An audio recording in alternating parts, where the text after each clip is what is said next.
Vilken stor! Åh, kolla denna!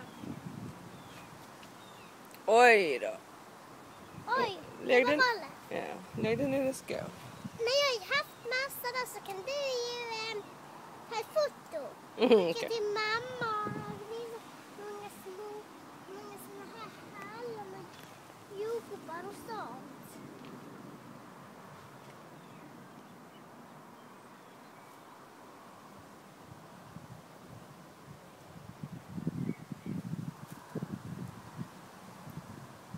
Oj då, de är nästan stora som jordgubbar de hallonen ju. Åh, kolla där! Den har blivit lite glibbig. Har den? Mm. Ja men vi sköljer dem sen innan. Kolla, så där. Ja men så stor den är, ta den också. Oj nej, jag tappar några. Ja men det gör en... Vi ska ändå skölja Ja, av stoppa dem i skålen.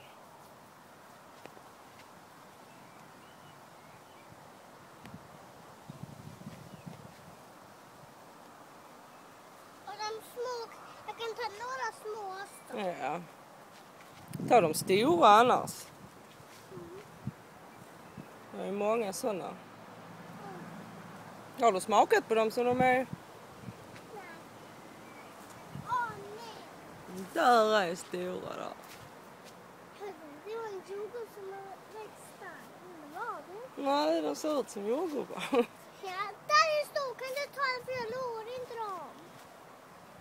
Ta de stora som är där. De? Och ge mig dem här. Mm.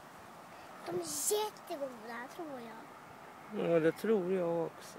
Vad ser du fler Där stora? är en till stor. Där. Och en till stor. Och där är en till stor där borta.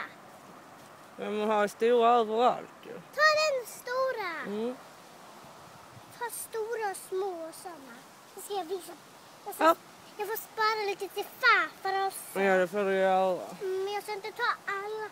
Du har ju många, du kan ta nya till farfar sen. Ja, jag ska inte ta så många glassar för jag får spara lite till farfar också. Usch! Vad är det? Åh! Ja, men det är bara ett litet kryp. Ta bort det! Ja, men vi ska ju tvätta dem, älskling. Ja, då kommer de bort. Men då tar vi den andra saker.